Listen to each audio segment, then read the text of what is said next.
সম্মানিত দর্শক শ্রোতাবৃন্দ, আমি কিন্তু আয়া পড়ছি গরুদয়ালের সামনে মুক্ত মঞ্চ ঘিরে নরসুন্দা নদীর ধারে যে গাছ-গাছালি দিয়ে আছে এটি দেখানির লাগিয়া। খালি কিন্তু গাছ-গাছালি দেখতেন না, এনে কিন্তু কিছু শিক্ষণীয় বিষয় আছে। দেখুন এখানে আবাল-বৃদ্ধ বনিতা সবাই কিন্তু আইছে হাঁটার লাগিয়া। এই যে আডাআডি করতেছে, এই বয়সে যে আডাআডি করে এতে লাভ কি? নিজের লাভ। এই লাভটা বোঝানির লাগিয়া আপনারা দেখানির লাগিয়া আমি মূলত এনে আইছি।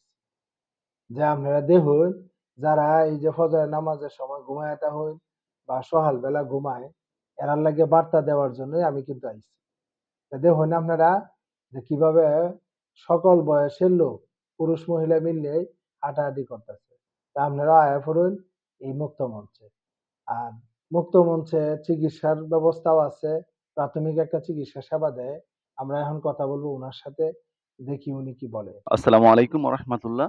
আমরা সবুজ সংঘ এবং মুক্ত মঞ্চ যৌথ উদ্যোগে এখানে কলেজ মাঠে একটা হাঁটার একটা ব্যবস্থাপনা হয়। এখানে পাশাপাশি অনেক প্রেশার রোগী, ডায়াবেটিস রোগীরা হাঁটেন এবং অনেকে সুস্থ থাকার জন্য বডি ফিটনেস এর জন্য হাঁটেন। তো ওদের সেবার জন্য আমি এখানে আছি। আমি মোহাম্মদ ইমরান। এখানে আমি যে সেবাগুলো দিয়ে থাকি আ রক্তচাপ নির্ণয়, ওজন যাচাই, তারপর রক্তের গ্রুপ নির্ণয় এবং রক্তের সুগার, ডায়াবেটিস নির্ণয়। এটা একটা প্রাথমিক ধারণা আমার দ্বারাই অনেক রোগীরা পেয়ে থাকেন এবং এর দ্বারা তারা অনেকে উপকৃত হচ্ছে এবং আমারও কিছু উপকৃত হচ্ছে। আমার একটা দৈনন্দিন হাত কষ্ট এখান থেকে আমি এরকমভাবে আল্লাহ তাআলা চাহে তো নিতে পারছি। তারাও সেবা পাচ্ছে। আমার কিছুটা এরকমভাবে লাভ হচ্ছে। আমার হাত কষ্ট এখান থেকে আমি এরকম পাচ্ছি। তো সবাইকে ধন্যবাদ। এতক্ষণ আমরার লগে তাহার লাগি আপনারা ধন্যবাদ।